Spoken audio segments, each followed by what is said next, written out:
다음을 보면요, 비록 처자 권속을 거느리고 세속에 살아가면서 재물을 얻기 위해 갖가지 사업에 힘쓰더라도 법을 얻을 수 있는 길은 항상 열려 있다. 삿되지 않고 바르게 집중하여 비추어 보는 힘을 갖추기만 한다면 번잡한 세속에서도 삼매를 얻을 수 있나니, 세속에 살면서도 집착을 놓아버릴 수 있는 지혜로운 사람이라야 하루속히 열반의 고요함을 증득할 수 있다. 잡아함경이라는 것은요, 부처님께서, 석가모니 부처님께서 말씀하신 직설을 언어로 만들어 놓은 게 아함경과 니까야거든요.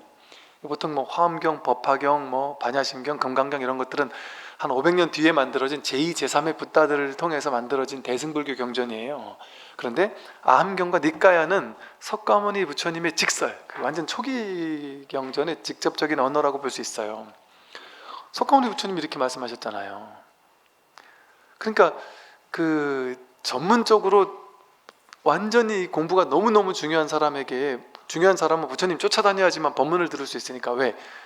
수행이 중요했으면 굳이 출가 안 해도 돼요. 부처님은 쫓아다니면서 수행법만 알려주고 너네 열심히 수행해 이러고 부처님 딴 데 가도 수행하고 있으면 되잖아요. 근데 수행이 중요한 게 아니라 법문이 중요하단 말이에요. 그러니까 출가를 하는 거예요. 왜? 수행은 혼자 할 수 있는데 법문은 혼자 못 하잖아요. 부처님이 법문을 해줘야 들으니까. 그러니까 출가 제도는 뭐 때문에 있느냐? 부처님 법문 들으려고 있는 거예요. 부처님 쫓아다녀야지만 법문을 계속 들을 수 있으니까. 그러려면 머리 깎고 쫓아다녀야 된단 말이죠. 근데 반드시 그렇게만 되는 게 아니에요. 부처님 당시에도 그 지역에 머물고 있을 때는 그 지역에 있는 수많은 불자들이 구름대처럼 법문 들으러 몰려왔단 말이에요. 왜 그랬을까요? 그럴 마음도 한 것이, 부처님 법문 들으면 너무 많은 사람이 깨달았단 말이에요. 여러분 보세요. 여러분이 절에 10년, 20년, 30년 다녔는데 열심히 기도하고 수행하고 연불하고 독경하고 참선하는데, 제가 정확히 20년 전에 그랬거든요.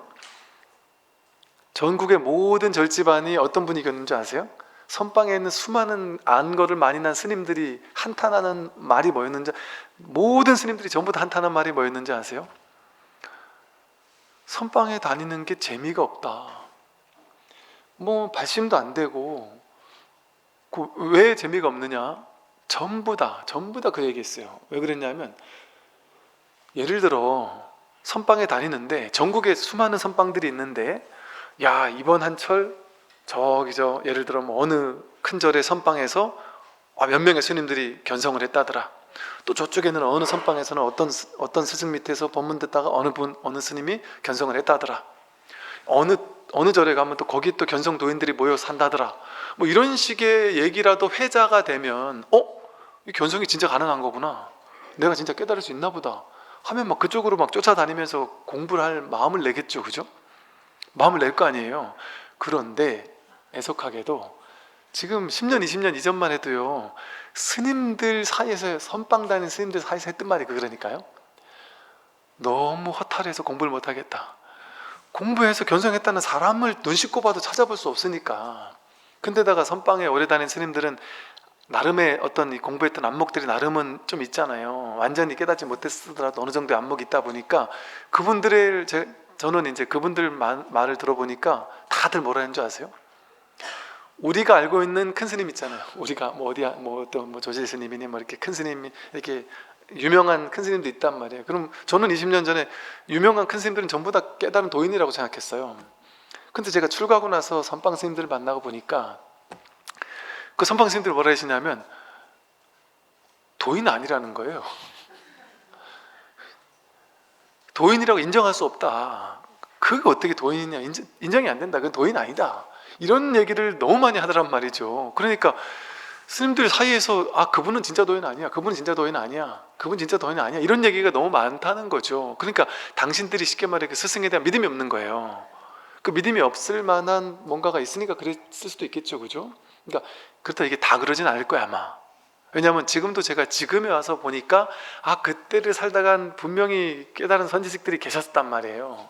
근데 그분들은 반드시 유명하진 않을 수도 있어요. 이름이 없을 수도 있고, 아는 사람 사이에서만 알려지는, 그렇게 살다가 그냥 혼자 조용히 그 산에 살다가 오는, 그것도 그분을 보고서는 그분의 법이 진짜다라고 알아주는 소수의 제자들만 찾아가는 그런 노인들이 있었단 말이에요. 그러다가 다 떠나갔단 말이에요. 근데 그런 걸 봤을 때는 진짜 우리가 안목이 없으니까 못 본 건 맞아요. 근데 어쨌든 수많은 스님들 사이에서 그런 얘기가 회자됐을 정도니까 어떻겠어요? 스님들 사이에서도 패배감, 열패감, 이거 공부해도 못 깨달아. 깨닫는 건 원래 어디 저 전설적인 얘기야. 부처님 당시나 뭐 깨달았지, 이 사람이 깨닫는다고 말이 돼? 그냥 열심히 기도하는 거지. 열심히 수행하다 보면 다음 생, 그 다음 생 억겁을 윤회하다 보면 언젠가 부처 되겠지.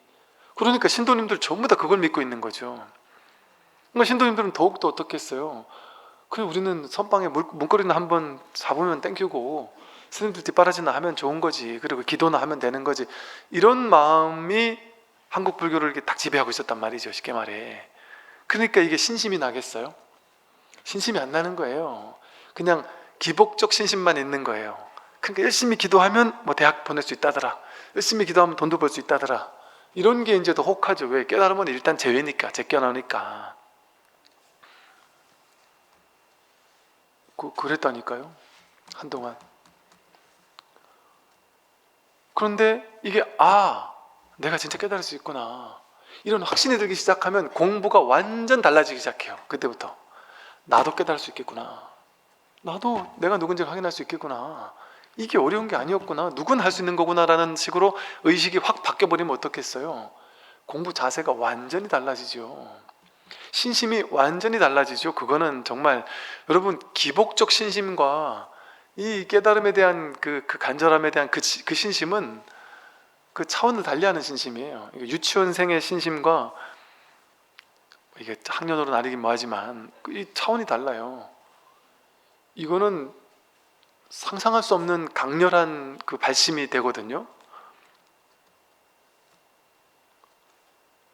그래서 지금의 시대가 놀라운 거예요. 그리고 너무 급격하게 이 전환이, 이런 어떤 전환이, 공부의 전환이 너무 급격하게 되고 있는 게 놀라 자빠질 지경이라니까요. 그래서 부처님 당시도 이렇게 말했잖아요. 부처님이 직접 말씀하신 거, 실제 부처님 당시 이랬고, 수많은 제가자들이 부처님, 쉽게 말해 부처님 떴다 해버리면은 부처님이 무수히 많은 우리나라 땅덩어리 몇 배 되는 그 넓은 땅덩어리를 돌면서 법문을 하셨잖아요. 마가다구, 코살라구구라는 두 거점을 중심으로 왔다 갔다 하면서 큰 도로마다, 큰 도시마다 다니면서 도시마다 절이 있었고, 그곳에 가면은 뭐 모르긴 해도 몇 날 며칠씩, 길게는 몇 달씩 머물러서 법문을 설하지 않았겠어요? 그러면 그 당시엔 어떤 느낌이었겠어요? 신도님들이 부처님이 오면 부처님 법문만 들으면 깨달을 수 있어, 그러면 구름대처럼 몰려들지 않았겠어요? 스님들만 몰려들었겠습니까? 왜냐하면 경전에 나오잖아요. 제가자분들이 부처님 법문 듣고 몇 명이 아라한가를 증득하고 몇 명이 아나한가를 증득했다, 이런 얘기가 항상 나오니까. 이 말은 법문 들으러 갔다 하면 그 자리에서 몇 명씩 깨달았다는 소리거든요, 어찌 보면.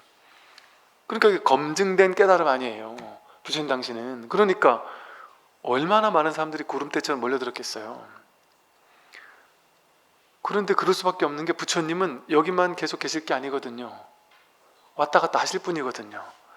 근데 이건 버스나 기차나 비행기가 없어가지고 한번 떠나면 언제 올지 알 수가 없는 거예요. 알 수가 없는 거예요. 코살라고를 한번 떠나면 마가다고까지 가는 데만 몇 날 며칠, 몇 달이 걸릴 건데 몇 년 있다 돌아오지 않겠어요? 한 2, 3년은 있어야 오지 않겠어요? 그러면 그 허망함을 말로 표현할 수 없을 거 아니에요, 사람들이. 부처님이 왔을 때 정말 내가 아직 부처님 떠나기 때까지 내가 못 깨달았다면, 그런데 주변에 한 달 부처님 머무신 동안 다 깨달은 사람이 있다. 그럼 저 사람 깨달았다더라 이런데 부처님이 내일 가신다는데 난 오늘도 못 깨달았어요.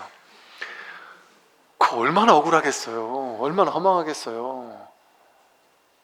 그러니까 여기에 간절한 사람은 안 되겠다 하고 쫓아가지 않겠어요? 출가해서 쫓아가죠. 그러니까 그렇게 간절함이 있으니까 공부가 됐단 말이죠. 그래서 부처님도 그렇게 말씀하셨단 말이에요. 처자 권속을 거느리고 세속에 살아가더라도 또 재물을 얻기 위해 갖가지 사업에 힘쓰더라도 상관없다 그랬잖아요, 부처님이. 여기 말한 것처럼 재물을 얻기 위해 갖가지 사업에 힘쓴다고 못 깨닫는다? 아니라니까요. 이 사람들은 재물을 얻기 위해 사업에 힘쓰고 돈 버니까 돈 많이 버는 사람이 깨달을 수 있습니까? 깨달을 수 있죠, 당연히. 돈 많이 버는 거에 왜 못 깨달아요? 돈 많이 버는 거하고 돈 적게 버는 거하고는 아무 상관이 없어요. 돈 많이 벌어도 그 돈에 과도하게 집착하지 않을 수 있다니까요. 이 공부를 하게 되면 돈 많이 벌어도 그 돈에 집착하지 않고 돈을 벌다 보니까 돈을 더 많이 벌 수도 있어요. 이 공부를 하면 마음에 거부감, 두려움 없이 돈을 더 많이 벌 수 있단 말이에요. 그리고 이 돈 벌고 안 벌고는 우리가 이법계, 사법계 이러잖아요. 이법계는 이 깨달음, 진리의 법계 세계이고, 사법계는 현실의 세계거든요. 인광부의 세계인 거예요. 이 사법계라는 현실 세계는 복 많이 지으면 부자 되고 많이 베풀면 부자 되는 세계인 거예요. 인광부의 세계인 거예요. 그러니까 착하게 살면 복 받고 못된 짓 하면 복 못 받고, 이게 현실 세계 법칙인 거거든요. 근데 이거는 이 법계하고는 다른 법계로 건립되어 있는 거예요. 그러니까 나는 깨달았어요. 그런데 현실적인 복이 없잖아요. 그럼 깨달아도 복이 없으면 먹고 살기가 변변치 못하단 말이에요. 깨달았다고 무조건 막 전부 다 부자 되고 막 이런 게 아니라니까요. 이거는 다른 거예요. 만약에 이게 같은 거면 빌 게이츠 같은 사람은 더 빨리 깨닫게요. 똑같다면 상관이 없는 거예요. 그러니까 내가 깨닫고 못 깨닫고와 상관없이 돈 벌고 성공하고 뭐 세속적 성공하고 못하고는 깨달은 거는 상관이 없어요. 그러니까 못 깨달아도 성공할 사람은 성공하는 거고, 또 깨달아도 성공할 사람은 성공하는 거예요. 그런데 깨달은 사람은 그 과정이 가볍겠죠. 막 승승장구하면서 성공하고 막 돈을 막 버는 과정에서 늘 가볍겠죠. 그냥 스트레스 별로 안 받으면서 그냥 안 되면 안 되는구나 하고 기다릴 줄 알고, 되면 되는구나 하고 거만하지 않고, 뭐 되면 인연이 되니까 됐구나 하고, 그건 그냥 맘 편히 돈을 버는 거죠. 그러니까 돈이 과도하게 중요하지 않으니까 돈에 대한 스트레스가 적어지는 거예요. 그러니까 이제 어떤 느낌이냐면요, 이제 옛날에는 그 돈이 되게 중요하다, 돈이 막 어마어마하게 중요하니까 막 돈에 막 어떻게든 에너지를 막 쓰고 이런다면, 그 돈이 이제 뭐 있어도 그만 없어도 그만 그렇게 중요하지 않은데, 복이 있는 사람은 돈이 계속 벌릴 거 아니겠어요? 근데 돈을 버는 것과 벌지 않는 게 뭐 그렇게 큰 상관이 없는 거죠. 그렇게 차이가 없는 것이고, 그리고 그전 같으면 이 자기 인과의 어떤 그 틀 속에 있으니까, 난 이만큼만 벌었으면 좋겠는데 이만큼 과연 내가 벌 수 있을까? 이런 의식 세계 속에서만 살겠죠. 근데 어쩌면 이럴 수도 있을 것 같아요. 지금 생각해보면 그래요. 우리는 자기 한계, 자기 업의 한계에 갇혀 있으니까 내가 열심히 벌면 몇 억은 벌 수 있지 않을까? 우리 인생 금생에 뭐 잘만 하면 막 몇십억 대는 벌 수 있지 않을까? 뭐 좀 부자인 사람은 몇백억, 몇천억 대는 벌 수 있지 않을까? 이 정도로 생각할 거 아니겠어요? 근데 사실은 그런 제한이라는 게 생각이잖아요. 그 제한을 할 필요가 없지 않을까요? 빌 게이츠가 10대 때, 20대 때 자기가 이렇게 부자가 될 줄 알았을까요? 정주영 회장님이 처음에 사업 시작할 때 자기가 이렇게 대한민국 최고가 하는 회장이 될 줄 알았겠어요? 몰랐겠죠. 그 세속적인 부자, 이것에 대한 게 한계가 없는 거예요. 한계를 잡지 않는단 말이에요. 공부를 하게 되면 그 어떤 한계도 세우지 않으니까 알 수 없는 거예요. 알 수 없는 거. 그러니까 그냥 우스개로 그냥 이렇게, 저도 옛날엔 그랬던 것 같아요. 그냥 뭐 이게 좋다 나쁜 게 아무 상관이 없어요. 아무 상관이 없는데 인연 따라 그냥 법을 전하면 되는 거거든요. 근데 이제 이럴 수 있죠. 옛날 같으면 내가 그래도 한 100평쯤 되는 법당에, 내지는 예를 들어 그래도 이렇게 딱 법을 전할 수 있을 만한 곳이 하나 있으면 좋겠다, 뭐 그런 생각을 할 수 있겠죠. 그죠? 근데 그런 생각을 했는데 제가 서울을 이렇게 차 타고 왔다 갔다 하다 보니까 대형 교회들을 보게 되잖아요. 대형 교회들을 보니까요, 이게 실화야? 이 대한민국 한복판에, 그것도 막 우리가 강남 3구라고 하는 이 한복판에, 이 으리으리한 땅에, 이 으리으리한 궁전 같은 막 대형 교회에서 주말에 사람들이 막 그냥 구름대처럼 쏟아져 나오는 모습을 보면서 야, 저 목사님들은 얼마나 복을 많이 졌길래 얼마나 복을 많이 졌길래 야, 저렇게 참 하나님의 가르침을 펼 수가 있는 인연이 있었을까, 이런 생각이 들지만, 그런 거 보더라도 예를 들어 어떻겠어요? 아, 저건 저런 사람 얘기지, 우리가 되겠나, 이런 생각할 수 있잖아요. 근데 그런 생각을 할 필요조차 없는 거죠. 그런 생각이 제한하는 생각이잖아요. 그런 제한하는 생각 자체가 아예 없는 거예요. 이게 큰 교회 작은 교회가 상관이 없어지는 거예요. 그러니까 오히려 나중에 저 교회를 어떻게 미국 가면은 큰 교회들이 이제 너무나 종교가 없어진 시대거든요. 지금 미국이나 유럽에는 종교가 많이 문을 닫아요. 제가 10년 20년 전에 미국 갔을 때도 엄청 문을 닫았거든요. 문을 닫아가지고 거기를 쓸 데가 없잖아요. 어디 다른 회사에서 쓸 수가 없잖아요. 건물을 무너뜨릴 수도 없고. 그러니까 교회 하나에 담임 목사님들 한 6, 7명이 공동으로 이렇게 시간대 바꿔가지고 하기도 하고, 또 제가 간 어떤 사찰에서 되게 교회 양식의 사찰인 거예요. 봤더니 교회를 샀더라고요. 되게 많아요, 그런 데가. 그러니까 이제 쉽게 말해 무슨 말이냐면, 자기의 어떤 한계를 둘 이유가 없는 거예요. 자기라는 게 따로 없어요. 그리고 모를 뿐이, 자기 복이 있는지 없는지는 모를 뿐이라니까요. 내가 나이 40, 50 될 때까지 복이 없었다, 그러면 업습에 딸려가는 사람은 어때요? 난 50 될 때까지 복이 없었으니까 난 원래 복 없는 놈이야 하면서, 나는 업장이 두터워서 이번 생엔 글렀어, 이렇게 생각으로 규정해요, 자기를. 근데 심각한 건 뭐냐면, 아니 50, 60까지는 복이 없었는데 그때부터 복이 풀리는 사람이 없을까요? 있다니까요. 그런데 이 50, 60 될 때까지 복이 없던 사람이 복이 있을 사람도 자기를 가두는 게 뭐겠어요? 자기 생각으로 나는 업장이 두터워서 금생엔 글렀어. 그 자기 생각이잖아요. 자기가 어떻게 알겠어요? 자기가 업장이 두터운지 안 두터운지를. 지금까지 두터웠기 때문에, 지금까지 해도 안 됐기 때문에, 지금까지 해도 안 됐으면 해도 열심히 했는데 안 된 걸로 업장 소멸한 거 아니에요. 나쁜 지금까지 50년 동안 소멸 다 했네요. 50년 동안 소멸했으면 많이 소멸됐을 거 아니에요. 그럼 이제부터는 복을 받을 수 있는 기회일 수도 있잖아요. 뭐 그런 정해지는 뭐가 있다는 게 아니라. 근데 왜 그거를 그런 식으로 제한하냔 말이에요, 자기 생각으로. 지금까지 안 좋았으니까 앞으로도 안 좋을 거야 라는 생각. 그 자기 생각이잖아요. 우리가 내 업이 두터운지 두텁지 않은지는 알 수 없어요. 복이 있는 사람이, 복이 있는 사람이 업장이 두텁다라는 경험을 해요. 왜냐하면 업이 많이 올라온다는 얘기 아니에요. 악업이 많이 올라오고 인생이 자꾸 안 풀린다는 얘기 아니에요. 자꾸 안 풀리는 걸 경험한다는 건 뭔 말이에요? 업이 나온다는 거잖아요. 악업이 나온다는 건 무슨 말이에요? 업이 해소되기 위해 나오는 거예요. 업은 항상 해결되기 위해 나온단 말이에요. 업장이 소멸되려고 나오는 거예요. 근데 마음 공부하는 사람인데 업이 자꾸 나온다. 스님, 저는 마음 공부를 하는데도 왜 자꾸 안 풀리죠? 이게 대박인 거죠. 왜냐하면 마음 공부 안 하는데 업장이 나오는 사람은 얼마나 열받겠어요.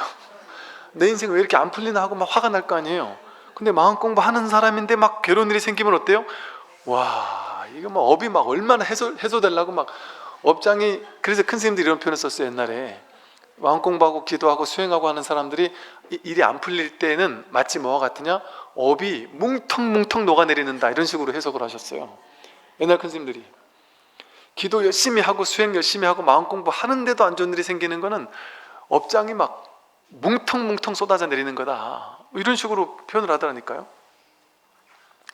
그러니까 이게 대박이죠. 공부하는 사람에게 안 좋은 일이 계속 벌어진다. 얼마나 내가 더 가벼워지려고, 얼마나 업장을 막 그냥. 보통 일반적인 사람들은 업장을 소멸하려면 억겁을 수행해야 된다는 얘기 들어보셨잖아요. 억겁을 윤회하면서 계속 업장을 소멸해야 된다니까요.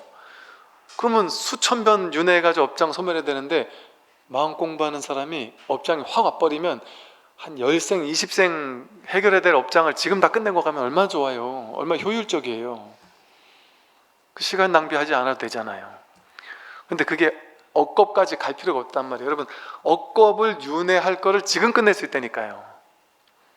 이게 시간과는 상관이 없기 때문에 이 공부는 1000년 할 공부를 1시간만 해도 끝낼 수 있는 게 이 공부라니까요. 그래서 도노라고 하는 거예요. 마음만 바꿔버리면 윤회를 1000번 하면서 갚아야 될 업보를 분별망상이 계속 딸려가지 않겠어요? 그럼 분별망상을 하면서 1000년 동안 나고 죽고 하면서 해결해야 될 업보를 금생에 10년 안에 5년 안에 해결할 수도 있지 않겠어요? 당연히. 그게 지금 인류 역사에서 드러나는 일이잖아요. 인류 역사가 수억 겁이라 그러잖아요. 지금 우리가 알고 있는 인류 역사 있잖아요. 역사. 우리가 알고 있는 역사. 우리가 알고 있는 그 역사는 뭐 인류 이 지구 역사 전체의 뭐 밤 12시 뭐 57분 뭐 그쯤 되는 것밖에 모른다 그러잖아요. 그 앞에 우리가 모르는 얼마나 많은 인류의 역사가 있었다는 소리예요. 그 무수히 많은 역사 동안 우리는 분별망상을 하면서 윤회하면서 반복하면서 지금까지 왔잖아요. 해결 안 됐잖아요. 해결 안 되니까 억겁을 윤회하면서 지금까지 인류가 온 거 아니에요. 근데 부처님께서 2500년 전이면 인류 역사로 보면 한 1초 전이랑 똑같은 거예요. 어찌 보면 마지막 인류 멸망의 1초 전에 부처님이 딱 태어나셔가지고 이 깨달음을 얻으셨단 말이에요. 그리고 이 깨달음을 전했단 말이에요. 그러니까 지금은 어떤 시대예요? 그 오랜 세월 동안 갈고 닦고 업장을 받아도 해결이 안 되든 죽으라고 나고 죽고 하면서 업장을 받아도 업장 소멸이 안 되는 시대였단 말이에요. 지금까지는. 근데 이 공부는 어떤 공부예요? 수억겁을 갈 필요가 없이 지금 여기서 단 5년, 10년, 20년, 30년만 해도 이번 금생에도 끝낼 수 있는 공부다. 근데 이게 여러분 금생에 언제 와가지고 내가 이 공부 만났네? 그러니까 내가 좀 더 공부해야지 이게 아니고 그 수억겁 다생 동안 여러분들이 발언하고 꿈꾸고 막 이 공부를 하고 싶다라는 막 간절한 발언을 막 수생을 수행자로 태어나고 반복하면서 여러분들이 안한존자고 여러분들이 가섭존자고 부르나존자고 부처님 당시에 부처님에게 수기받았던 부처님께 공양 올렸던 그 부처님 깨닫기 직전에 공양 올린 그 누구예요? 그 여자 수자타란 말이에요. 여러분이 내가 그런 사람이라면 그 5만 가지 그 공부인이었던 그 결과로 이렇게 지금 공부 인연을 만났다. 이 공부 인연을 만났다. 아니 옛날 전에 어떤 분이 자기가 전생을 본대요. 전생을 본다고 하면서 뭐 막 이렇게 옛날에요. 막 전생을 본다 그러면서 뭐 얘기를 해주는데 저보고 제가 그때 대학교 다닐 때인데 저보고 막 제 전생을 막 그럴싸하게 얘기해 주는 거예요. 막 엄청 막 기가 막힌 훌륭한 사람인 것처럼 막 전생 얘기를 해주고 막 부처님을 옆에서 시봉했던 사람이고 어쩌고 하면서 엄청나게 거룩하게 얘기해 주더라고요. 그래서 제가 어깨가 막 힘 딱 들어가가지고 우와 그럼 그렇지 내가 이런 사람이었구나. 근데 나중에 알고 봤더니 그 사람이 이 사람 저 사람 만나가지고 그때 이제 우리 다 공부하는 사람들이 많았으니까 이분한테도 그 비슷한 얘기를 해줬고 뭐 그런 얘기를 여기저기서 여러 명한테 했더라고요. 그래서 좀 기분 나쁘더라고요. 근데 가만히 보니까 그 말이 무슨 말이겠어요. 부처님 당시에 누구였다 예를 들어 뭐 그런 식의 말이 그걸 고지고대로 물으라는 게 아니라 우리가 바로 부처님 10대 제자라니까요. 우리가 바로 석가모니 부처님이라니까요. 나 빼고 그게 어떻게 있을 수가 있어요. 내가 바로 예를 들어 여러분이 누군가가 큰 스님이 야 보살님이 석가모니 부처님 공양했던 그 수자타네요. 부처님의 그 10대 제자 중에 한 명이 보살님이 윤회해가지고 지금 이렇게 됐네요. 안한존자가 가섭존자가 윤회해가지고 지금 이렇게 왔네요. 이렇게 얘기를 한다면 얼마나 막 뿌듯하겠어요. 나를 빼고 석가모니 부처님이 있을 수 있습니까? 10대 제자가 있을 수 있습니까? 가섭, 안한, 문수, 사류, 관음 이게 어떻게 있을 수가 있어요? 그게 다 나라는 얘기잖아요. 그게 다 자기란 얘기 아니에요? 하나뿐인데 불이법인데 나 하나뿐이잖아요. 법 하나뿐이고 부처 하나뿐이잖아요. 일불승이잖아요. 일진법계인데 그게 어떻게 나와 다르게 있을 수가 있어요? 지금 아프리카에서 불교가 뭔지 비읍자도 모르는 사람에게 석가모니가 있을 수 있습니까? 없죠. 나와 인연 맺었다라는 것은 내가 이 공부를 하고 있다는 건 내가 바로 그런 존재라는 것이거든요. 그래서 우리가 이 공부할 때는 어떤 자세가 중요하냐면, 야, 스님들은 좋겠다, 스님들이니까 복이 많으니까 저렇게 공부를 하시는구나. 그건 완전 진짜 쓰레기 같은 생각이에요. 내가 부처고 내가 스님이고 내가 10대 제자고 구분을 하면은 그거는 벌써 공부할 자격이 아닌 거예요. 그래도 제가자보다는 출가자가 공부하기가 좀 더 낫지 않을까요? 그거는 여건이 날 수는 있겠죠. 근데 여건도 더 낫다고 할 수는 없어요. 왜냐하면 오히려 진흙 속에서 연꽃이 핀다고 하잖아요. 진흙 속에서 연꽃이 핀다는 건 뭐예요? 온갖 분별망상이라는 막 사람들 간에 서로 탐진치 삼독이 있고 얼뜯고 싸우고 하면서 이 현실 속에서, 그 속에서 연꽃이 핀다니까요. 그러니까 이거는 제 말이 아니라 부처님 말씀이잖아요. 이게 그런 차별적인 생각을 가지면 그거는 공부할 자세가 아닌 거예요. 그러니까 내가 바로 부처고 내가 바로 스님이고 내가 바로 불법성 삼보고 내가 바로 부처가 윤회에서 등장한 존재인 거예요. 나를 빼고 그런 존재가 있을 수가 없어요. 와, 내가 그런 사람이면 얼마나 자신만만하겠어요. 얼마나 진짜 이 공부에 할 만 나겠어요. 근데 진짜 자기가 그렇다니까요. 이거는 제가 그냥 여러분을 위로하려고 하거나 여러분에게 용기를 북돋으려고 하는 말이 아니에요. 그렇게 나는 안 될 거야 라는 생각 자체가 내 공부를 막는 거예요. 방해하는 거예요. 불이법인데 둘이 아닌 하나인데 모두가 한 마음을 쓰고 있는데, 이렇게 한 마음을 매 순간 쓰고 있는데 어떻게 큰 스님들은 더 가능성이 있고 우린 더 가능성이 없겠어요. 그 생각만 없으면 너네가 둘이 아닌데, 부처와 중생이 둘이 아닌데 다르지 않단 말이에요. 그러니 그 마음 자세가 심출가의 자세거든요. 그 마음 자세가 있으면 누구나 깨달을 수 있는 거, 이 공부는 차별이 없어요. 그래서 재물을 얻기 위해 갖가지 사업에 힘쓰더라도 상관없어요. 법을 얻을 수 있는 길은 항상 열려 있다. 항상 열려 있어요. 항상, 매 순간. 그게 언제일지는 알 수 없어요. 근데 이건 항상이에요. 언제 있을 줄 알 수가 없는 거예요. 근데 막 생각으로 오늘은 좀 어떻게 안 될까? 오늘은 좀 어떻게 안 될까? 막 자꾸 그런 생각을 하고 다니면 안 돼요. 오히려 그런 생각 내려놓고, 언제일지 모르지만 나는 그냥 하여간 이 공부에 매진하겠다, 순수한 생각을 가지고 마음을 가지고 발심을 가지고 공부하는 거죠. 삿되지 않고 바르게 집중하여 비추어 보는 힘을 갖추기만 한다면, 석가모니 부처님 말씀이에요. 뭐만 하면 삿되지 않게. 뭐가 삿된 거예요? 분별이 삿된 거예요. 불교에서는. 불교에서 보면 초기 불교 경전에 선법, 악법 나오잖아요. 선법을 증장하고 선법은 계속 되도록 노력하고 악법은 하지 않도록 노력하는 걸 정진바람일이라고 하거든요.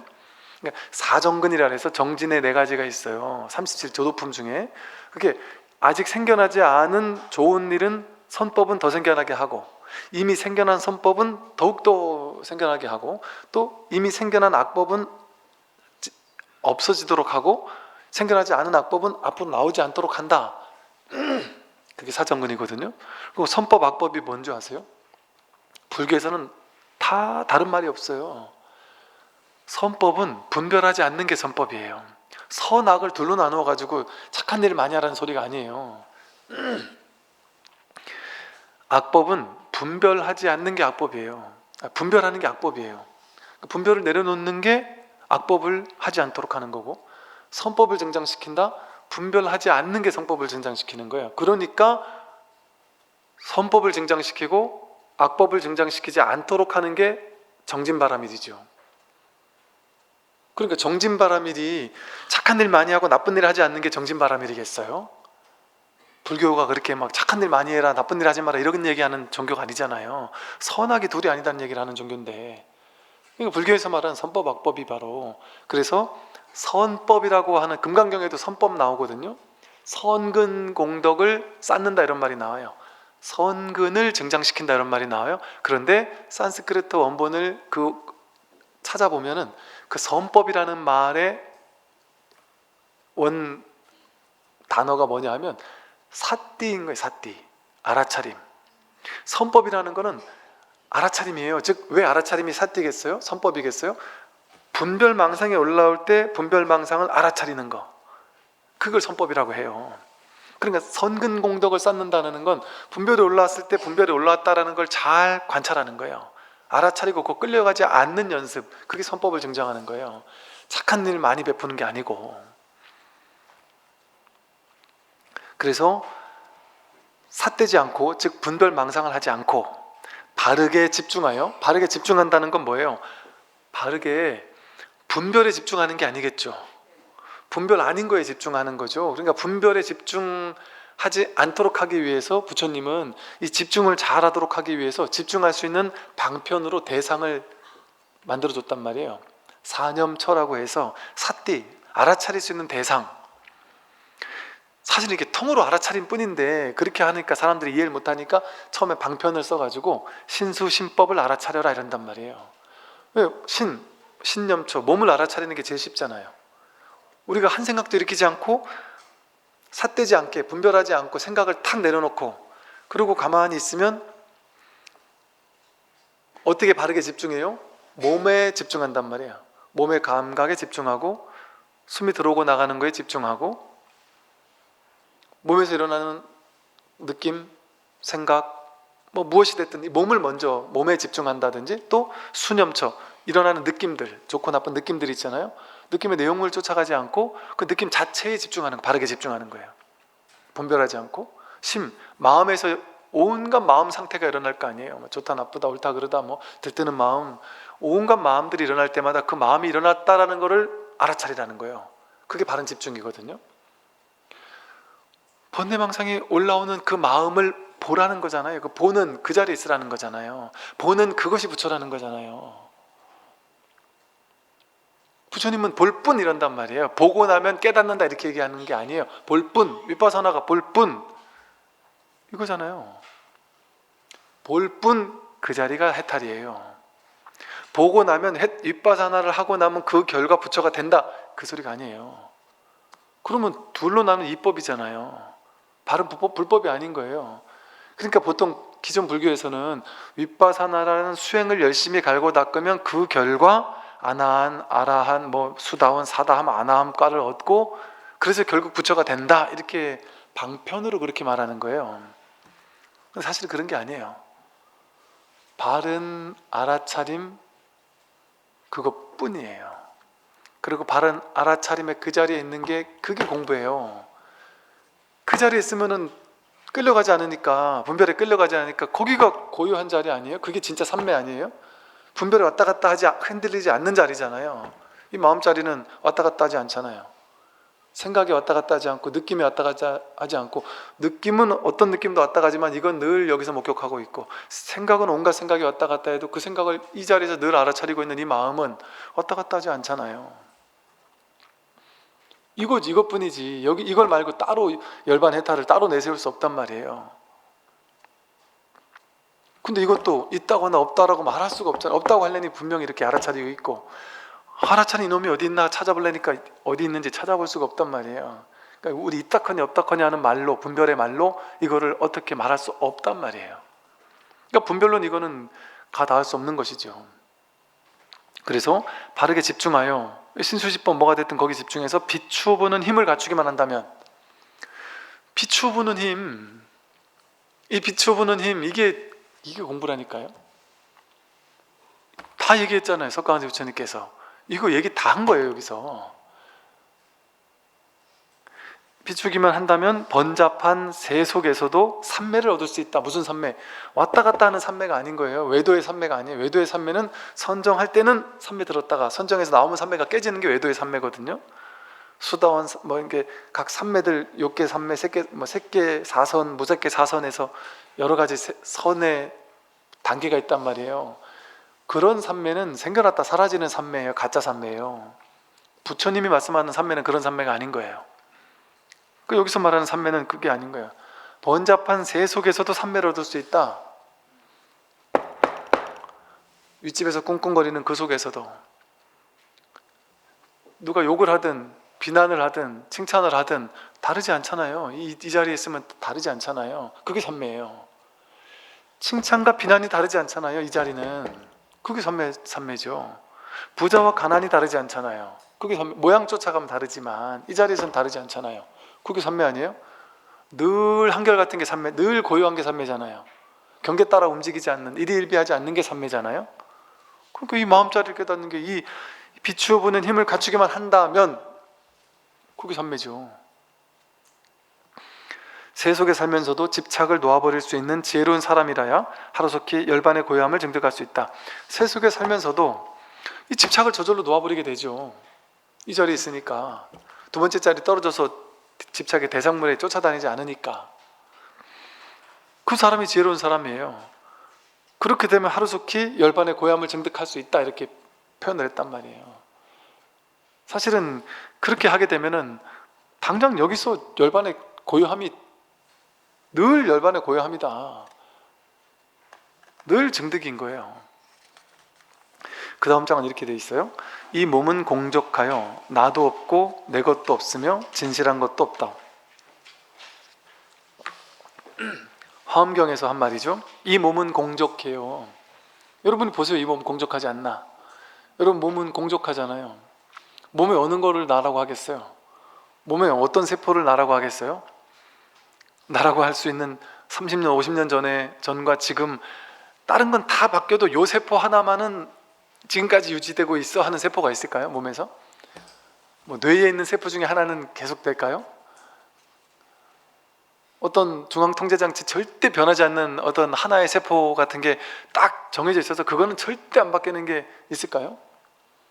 그 힌두교에서 말하듯이 그거는 끝끝내 변하지 않고 유지되고 있다가 나중에 다음 생에 가도 그게 가서 윤회하는 그런 알갱이 같은 거 하나가 있을까요? 그 알갱이를 찾을 수 없단 말이에요. 그게 부처님 말씀의 핵심이에요. 불천, 옮겨가는 게 없다.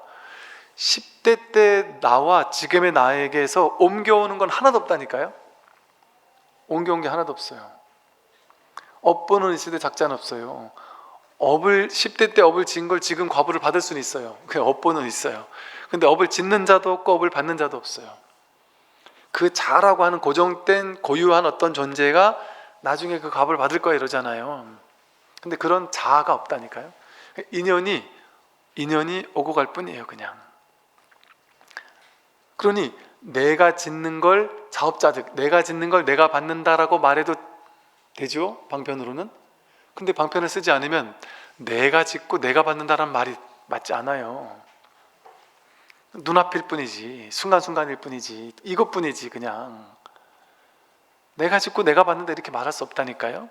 자업자득이라는 말 자체에 그 방편인 이유는 그 말 자체에 뭐가 들어있어요? 자업자득, 내가 과거에 업을 짓고 내가 업을 받는다, 그 말이잖아요. 자업자득이라는 말 자체가 부처님이 말씀하신 업보는 있으나 작자는 없다라는 말과 안 맞잖아요. 그러니까 이렇게 말했다니까요. 부처님은 사람들 이해하기 쉽게 방편을 쓸 때는 업을 지으면 그 업을 받는다, 착한 일 하면 착하게 태어나고 나쁜 짓을 하면 나쁘게 태어나고, 심지어 좋은 일 많이 하고 살면 나중에 천상에 태어나고, 나쁜 일을 하면 지옥에 태어납니다, 이렇게 법문했어요. 그게 생천론이거든요, 부처님이 말씀하신. 근데 그 생천론은 모두에게 한 법문이 아니에요. 시론, 개론, 생천론이라고 해서 이제 막 불교 초보 단계인 사람들에게만 시론, 개론, 생천론을 말하신 거예요, 부처님이. 그래서 공부 많이 한 사람에게는 이거 얘기 안 했어요. 그걸 또 싹 쓸어버린단 말이에요, 오히려. 그리고 출리의 공덕을 얘기한다니까요. 그러니까 부처님 경전을 보면요, 부처님 당신이 이렇게 얘기해놓고 당신이 그거 아니다라고 얘기하는 게 얼마나 많은데요. 그럼 우리는 논리 좋아하는 사람은 부처님 이랬다 저랬다는 사람 같을 거예요. 왜 그러냐면 불교 방편의 기본이 자기가 세웠다가 자기가 깨뜨리는 게 기본이에요. 이게 옳다 이렇게 세웠다가 그 스스로 깨뜨려야 돼. 그게 진짜 바른 스승이에요. 그걸 입파자재라고 불러요. 설립자, 세우는 것도 자제하게 하고 깨뜨릴 파자, 세웠다 깨뜨렸다를 자제하게 하는 게 스승의 요건이란 말이에요. 그러니까 자기가 한 말에 자기가 깨뜨리는 거예요. 그러니까 이걸 모르는 사람, 논리적인 사람들은 처음 불교 법문을 들어보면 이 스님 좀 이상해, 상태가 안 좋아, 전엔 이렇게 했다 오늘은 또 아니래, 언제는 또 뭐 윤회가 어쩌고 하다가 어느 날 또 윤회가 없대. 자기도 자기도 지가 뭔 얘기를 하는지 모르나 봐 이런다니까요. 전날 이렇게 얘기했다 다른 날은 저렇게 얘기한다고 하면서 그렇게 막 그러니까 이제 중생들에게 보면은 스님들은 미친놈들 같을 수도 있어요. 논리적이지 않거든요. 말도 안 된다고 느껴질 수 있거든요. 당연한 거예요. 이거는 철저하게 방편일 수밖에 없거든요. 그 사람에게 맞는 법문만 자기가, 그래서 법화경의 비유처럼 똑같이 법문을 하잖아요.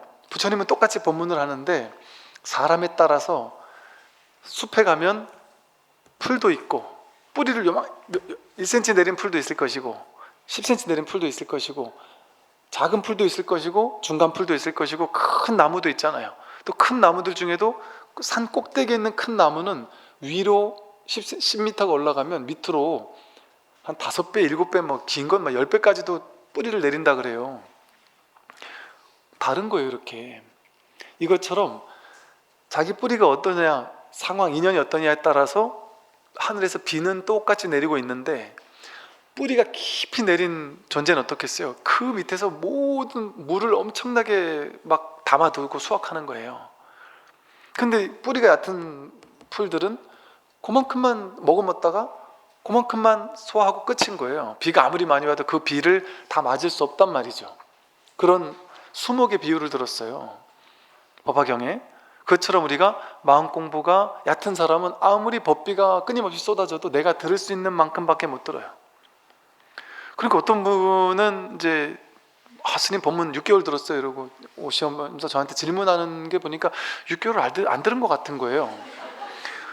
그거 제가 무슨 얘기를 하던가요? 그랬더니 질문 내용을 보니까 벌써 이분이 요만큼밖에 안 되는 풀이어서 벽비를 받으면서도 당신이 받고 싶은 것, 듣고 싶은 것만 들은 게 훤한 거예요. 그러니까 질문 내용 딱 들어보면 이분에게는 요만큼만 소화가 됐구나. 왜냐면 이 법문을 들었다면서도 그냥 인간고적인 그 초보적인 수준에서만 머물러 있는 사람이 있어요. 그래서 신기해가지고 근데 이 법문이 들리던가요? 그러니까 아이고 뭐 스님 막 법문 잘하시대요. 그래서 막 쏙쏙 들어오게 법문하시대요. 그렇게 얘기한다니까요. 그래서 제가 조금 이제 이분이 알아들을나 싶어가지고 한번 연습 삼아 이렇게 얘기를 했더니 그건 뭔 소리예요 스님? 그런 얘기도 하셨어요? 그러더라니까요. 그런 얘기 나오면 나도 모르게 뇌가 지가 알아서 하는 거예요. 걸러버려요. 어제 그 얘기 했잖아요. 뇌는 딱 뭐 4천억 비트의 정보가 들어올 때 항상 듣던 거 몇 가지 소규모 소수만 듣는 게 습관이 돼 있고 나머지는 걸러버리는 작용을 뇌가 저절로 한다는 거예요. 자기가 이해되는 것만 흡수하고 나머지는 걸르는 거예요. 그게 현실로 나타나는 게 밑줄 긋는 거예요. 나에게 딱 공명하는 내용만 이렇게 된단 말이죠. 그래서 이렇게 이 몸은 공적하죠. 몸도 마음도 공적하죠. 느낌도 공적하죠. 생각도 공적하죠. 의지, 의식 다 공적하죠. 분별 공적하죠. 그렇다란 뭔가 실체가 없잖아요. 몸 계속해서 변해가잖아요. 공적해서 내 몸이라고 할 만한 실체를 잡을 수가 없잖아요. 알갱이를 잡을 수가 없잖아요. 끊임없이 옮겨가는 재행무상만 있지 무상하게 변해가는 재행무상 속에 무아라는 고정된 자아가 없으니까 제법무아라고 하는 거 아니에요? 무상하고 무아인데 거기 내가 없는데 누가 괴로워할 거예요? 뭐가 괴로워할 거예요? 그래서 이 몸은 공적해서 나도 없고 내 것도 없어요. 진실한 게 없습니다. 진실한 게 아무것도 없어요. 이걸 진실하다고 하는 거예요. 진실하다라고 내세울 만한 게 하나도 없는 게 이게 진짜 진실한 거예요. 진실한 게 따로 있으면 진실한 게 있고 진실하지 않은 게 둘로 나뉘잖아요. 그건 이법이잖아요. 그건 법이 아니에요. 참된 불이법은 진실이 따로 없어요. 그러니까 일체 삼라만상이 전부가 진실하면 완전히 통으로 다 진실한 거예요. 그게 불법이에요. 우리 생각에는, 분별하는 중생들 생각에는 부처님만 거룩했으면 좋겠고 또 나처럼 불교 공부 많이 하는 사람만 거룩했으면 좋겠고 불교를 안 믿거나 성격 나쁘거나 죄를 지은 사람은 좀 나보다 열등했으면 좋겠어요. 근데 그렇지가 않아요. 애석하게도 착한 사람에겐 죄송하지만 이 공부 많이 한 사람에겐 죄송하지만 많이 하고 많이 안 하고 상관없이 대평등이란 말이에요. 대평등. 그 말을 그 나쁜 범죄를 저지른 놈들도 천상 같다 이런 식의 표현을 쓰는 거예요. 옛날에 막 그 수도 없이 많은 나쁜 놈들도 다 천상에 갔다 이런 식의 말을 쓴다니까요. 천상 같죠. 왜? 천상을 벗어날 수 없으니까. 이 법을 벗어날 수 없으니까. 법은 감옥과 같다는 표현을 쓰거든요. 이 부처는 감옥과 같아서 벗어날 수가 없어요. 그 누구도. 단 한 명도 예외 없이. 이런 말이 듣기 싫겠지만 그런 말이 있다니까요. 그 누구예요? 나치 히틀러도 부처다. 천상 갔다. 푸틴도 부처고 천상 간다. 그 말이 뭘 의미하느냐 하면 걔네가 나쁜 짓 했는데 천상 가면 안 되잖아요. 그 현상세계에선 그놈들은 인간국을 받을 거니까 그거 걱정 안 해도 돼요. 근데 근원의 본질은 부처일 수밖에 없다는 거예요. 본질은 둘이 아니에요. 본질은. 그러니까 이거는 이해되지 않는 내용이니까 이런 말은 좀 위험한 말이죠. 사실은 그러니까 일반 대중에게 법문하기는 좀 위험한 말이죠. 그러니까 실제 지금도 댓글 글을 쓰는 사람들이 있다니까요. 이런 말을 하면 그러면 뭐 나쁜 짓 하고 막 살면 되겠네요. 도둑질하고 막 사기치고 하면 되겠네요. 이렇게 생각하는 사람들이 있다니까요. 그래서 이 법문은 아무나 들으면 안 되는 거예요. 그러니까 이게 소화가 안 되는 사람은 그냥 안 듣는 게 나아요. 그래서 여러분도 포교할 때 막 죽어라고 들으라고 할 필요가 없어요. 한번 들어봐. 근데 안 들으면 오케이, 인연 되면 그때 듣겠지 하고 냅둬야 되는 거예요. 그냥.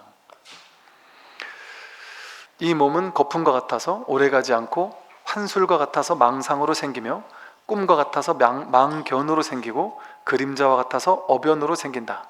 부모에게 받은 이 몸은 마치 시방의 허공을 입으로 불면 미진의 티끌이 있는 듯 없는 듯 함과 같으며 맑은 큰 바다에 한낱 뜬 거품이 흘러가면서 생겼다가 사라졌다 함과 같다. 이 몸은 거품과 같아서 오래가지 않죠. 거품과 같아요. 거품이 이렇게 인연 따라 생겨났다가 금방 사라지듯이 이 몸도 인연 따라 생겨났다 금방 사라지잖아요. 아마 100년이 그렇게 긴 거겠어요. 천상세계 시계로 보면 100년이 1초도 안 된단 말이에요. 우리는 막 100년 산다고 막 1000만 년 사는 줄 알고 막 내가 50대 때 돈을 얼마 벌고 60대 때 집을 사고 뭐 70대 되면은 내가 노후에 뭔가 막 행복하게 살고 어쩌고 저쩌고 막 꿈을 꾸잖아요.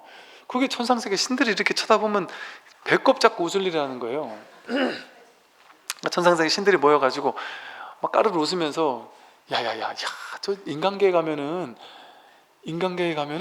지가 막 나중에 막 성공하겠다래고 나중에 막 그냥 막 부푼 꿈에 안고서는 내가 돈도 벌고 막 결혼해서 자식도 낳고 막 부자가 되어가지고 어떻게 살 거야 이러면서 꿈의 법보로 산다는 얘기를 들으면 천상세계 신들은 전부 다 막 배꼽을 잡고 웃는데요.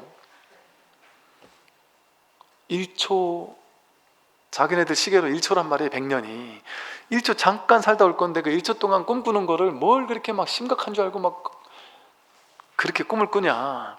그리고 천상세계에서 제일 웃긴 게 그거라잖아요.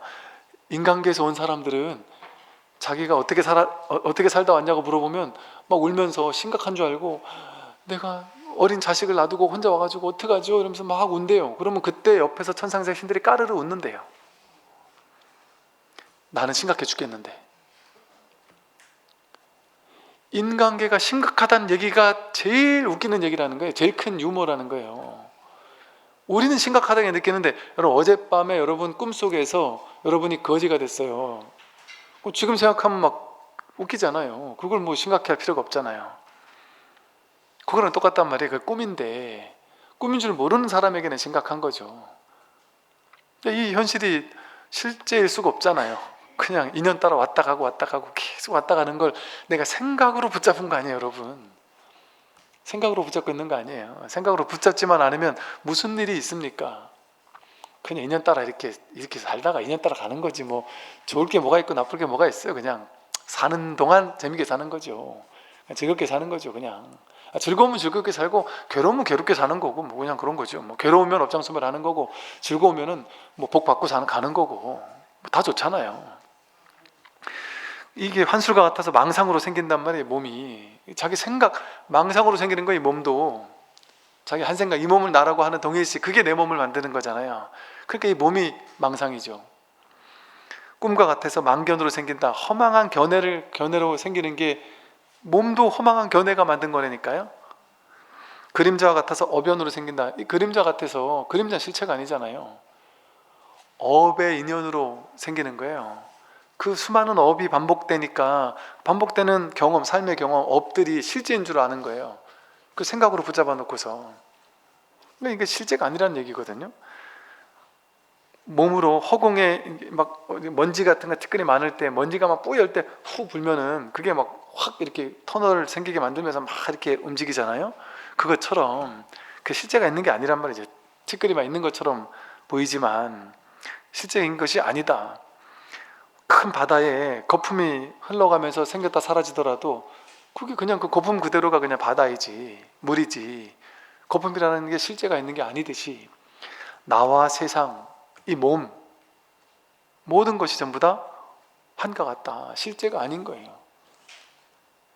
그런데 우리는 이게 실제인 줄 아니까 내 인생 행복하게 살아야 돼, 내 인생 부자가 돼야 돼, 내 인생 뭐 어떻게 돼야 돼 하고 막 기를 쓰고 사는데, 이 사실을 깨닫는다면 삶이 얼마나 가볍겠어요. 여기까지 말씀드리겠습니다. 선물하십시오.